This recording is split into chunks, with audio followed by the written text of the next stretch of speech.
북한이 오늘 아침 또다시 탄도미사일로 추정되는 발사체를 발사한 가운데 유엔 안보리는 북한의 지난주 발사에 대응하는 회의를 열었습니다. 우크라이나 사태를 해결하기 위해 미국과 러시아는 장시간 담판을 벌였지만 서로 입장 차이만 확인한 채 마무리됐습니다. 국제부 조수연 기자 나와 있습니다. 안녕하십니까? 네, 안녕하세요. 네, 북한이 또다시 동해상으로 이 발사체를 발사했는데 여기에 대해서 해외 반응 나온 게 있습니까? 네, 제가 조금 전에 스튜디오에 올라오기 전에 미국 국무부 대변인실에 일단 코멘트를 부탁해놓은 상태이고요. 그래서 논평 답변이 오는 대로 전해드리도록 하겠습니다. 그리고 일본 정부 발표가 아침 8시쯤에 나왔습니다. 일본 방위성은 북한이 탄도미사일 가능성이 있는 발사체를 발사했다며 관련 정보를 수집하고 있다고 밝혔습니다.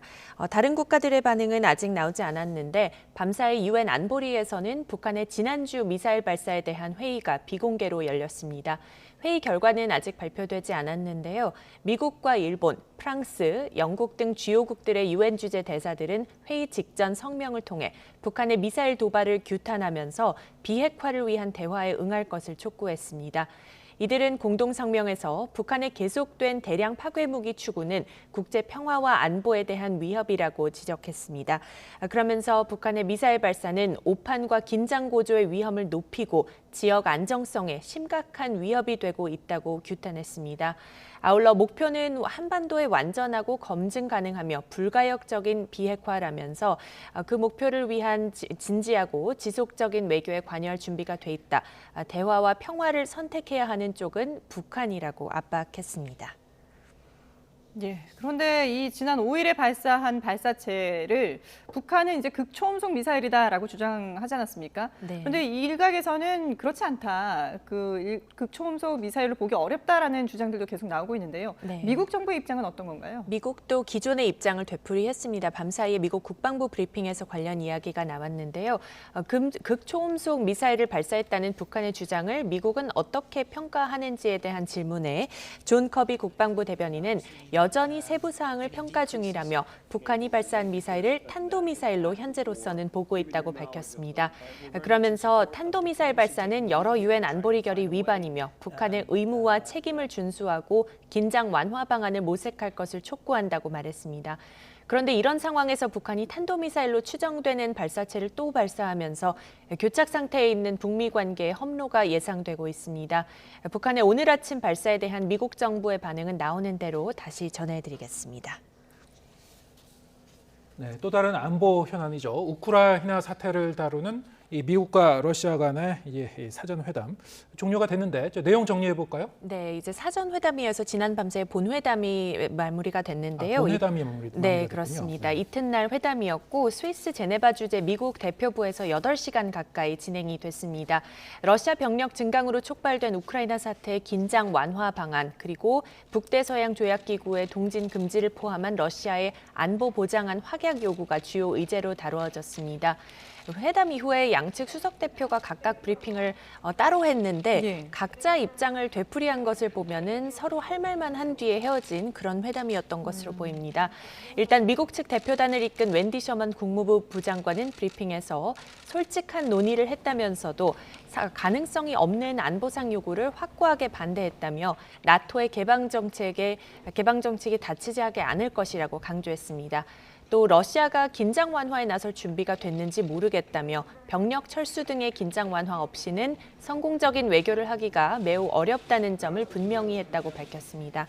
러시아 측 대표인 세르게이 랴브코프 외무차관도 같은 시간에 별도 브리핑을 통해 우크라이나를 침공할 계획이나 의도가 없다고 미국에 설명했다며 서방이 러시아의 안전보장 요구를 수용해야 한다고 압박했습니다. 이어 협상이 실패할 경우 군사 기술적 성격의 대응에 나설 것이라고 경고했습니다. 그러나 양측은 일단은 대화를 계속할 가능성을 열어놓으면서 조만간 다시 만날 의지를 내비쳤습니다. 이번에는 코로나19 백신 관련 소식 짚어보죠. 지금 전 세계적으로 오미크론 변이가 확산하고 있는데 네. 이 오미크론 변이에 대응할 백신 개발이 이뤄지고 있다고요? 네, 그렇습니다. 오미크론 변이에 대한 이 백신 그동안 얘기가 많았는데요. 네. 앨버트 블라 화이자 CEO는 오미크론 변이용 백신이 3월에는 준비될 것이라고 말했습니다. 일부 수량은 이미 생산에 들어갔다고 덧붙였습니다. 이 새 백신은 오미크론뿐 아니라 유행 중인 다른 변이에도 예방할 수 있게 만들어진 이뤄질 예정입니다. 그리고 스테판 방셀 모더나 최고 경영자도 올가을을 목표로 오미크론에 특화된 백신을 개발하고 있다고 밝혔습니다. 모더나의 경우 임상 시험을 곧 시작한다는 계획이고요. 노바백스 역시 올 상반기 오미크론 변이용 백신 임상 시험에 들어갈 예정입니다. 따라서 앞으로는 새 백신들이 개발될 경우에 어떻게 사용할지에 대한 고민도 좀 더 구체화되지 않을까 싶습니다. 예. 네, 오미크론용 백신 관련 소식 좀 알아봤습니다만, 자, 이와 별도로 영국에서 흥미로운 연구 결과가 나왔는데요. 감기에 걸려도 코로나19에 대해서 면역력이 생길 수 있다, 이런 연구가 나왔다고요? 네, 맞습니다. 영국 임페리얼 컬리지 런던 연구진이 발표한 논문 내용인데요. 감기에 걸려서 면역 기억이 생기면은 코로나19에도 덜 걸릴 것 같다고 밝혔습니다. 연구진은 2020년 9월 백신 미접종자이면서 동거인이 갓 코로나19 확진 판정을 받은 52명을 대상으로 코로나19 감염 여부와 기존 감기로 생긴 면역세포인 T세포 수준을 조사를 했습니다. 조사 결과 절반은 코로나19에 감염이 됐고 절반은 그렇지 않았는데요. 코로나19에 걸리지 않은 이들 중 3분의 1은 혈액의 특정 기억 세포 T세포 수준이 높았습니다. 이 T세포는 감기와 같이 다른 코로나 바이러스 감염으로 생겼을 가능성이 높다는 설명입니다. 연구진은 이번 연구 결과에 대해서 더 오래 지속되면서 새로운 변이에 대해서도 면역을 형성하는 백신 생산에 청사진을 제공할 것이라고 밝혔습니다. 전문가들은 그러나 감기 중 코로나 바이러스에 의한 경우는 10에서 15%에 불과하기 때문에 감기에 걸렸다고 하더라도 모두 자동으로 코로나19에 면역이 생긴다고 생각해서는 안 된다. 이런 점을 지적하기도 했습니다. 예, 알겠습니다. 네, 지금까지 국제부 조수영 기자와 함께했습니다. 오늘 말씀 잘 들었습니다.